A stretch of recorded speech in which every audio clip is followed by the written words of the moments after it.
our interview this week, Dr. Ogbonnaya speaks on the achievements and challenges of the present administration in the area of science and technology.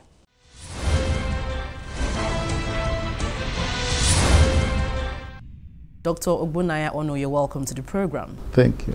Well, let's begin now with the federal government's Economic Recovery and Growth Plan.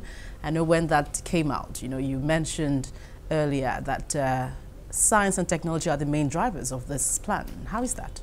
Oh, yes. We are very happy that if you look at all the development plans we have had since independence, it's only this plan, the Economic Recovery and Growth Plan, that recognizes the central role which science, technology, and innovation can play in the economic activities within the nation. And this is very important because all through from independence, Nigeria moved in one direction. And that direction is that our economy depended on resources, essentially commodities, agricultural products at independence, and then crude petroleum products later. Yes. That is crude oil and natural gas. But each time we had a sharp drop in the price of these commodities in the international market, it adversely affected us because all the recessions we've had, without exception, arose as a result of this. So now we in the Federal Ministry of Science and Technology, we are driving the process to move our economy to be a knowledge-based economy that is innovation-driven. When you say you're driving the process, what are you talking about? Because I really want to know what sort of steps you guys are taking, or what sort of contributions the sector has made towards this plan so far. No, it's the awareness. The first thing is the awareness, which I am very, very happy.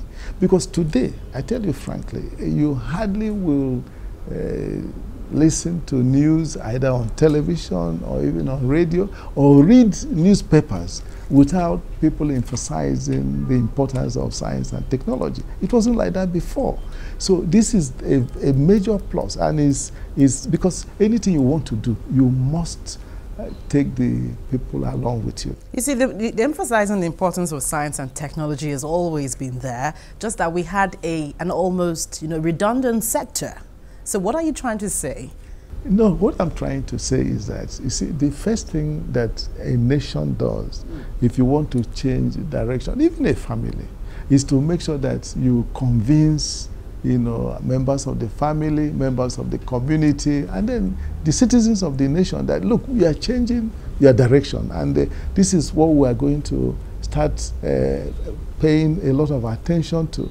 Because don't forget that in the past, I'm sure you know this, there are quite a number of people who wanted to pursue careers in the sciences, in engineering, and their parents, some parents, will say, no, don't go there. They'll prefer maybe you have to take courses, maybe in management and all that. So this awareness is very important. It's critical. But beyond that, within the ministry, we are changing our orientation. In the past, our research used to be, yes, you do research, then have research findings. People will use the results for promotion and also maybe write in journals and things of that nature. And the new orientation is that, yes, that is okay, but you have to go beyond it. How would you rate the awareness now?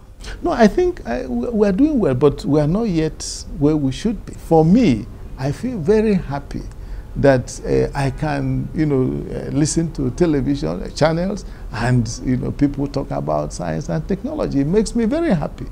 Yeah, the same with radio and, even newspapers. Well, that's quite true, because when you came into office, I recall that there was a lot of enthusiasm, even as we speak now.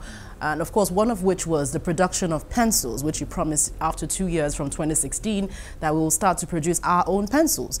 Many people laughed over that, but what is happening right now in that regard? Oh no, we're happy. If you go to Akwa Ibom State, pencil is now being produced in Nigeria, which is good for us. Because when we came in, at times people don't understand that I was just using pencil to represent the very sad state in which we find ourselves, where we were importing everything. We're still importing virtually everything into the country. We are not out of that, yet. And the sad thing is that these things you are importing, that the raw materials are available. Japan, they don't have this sort of,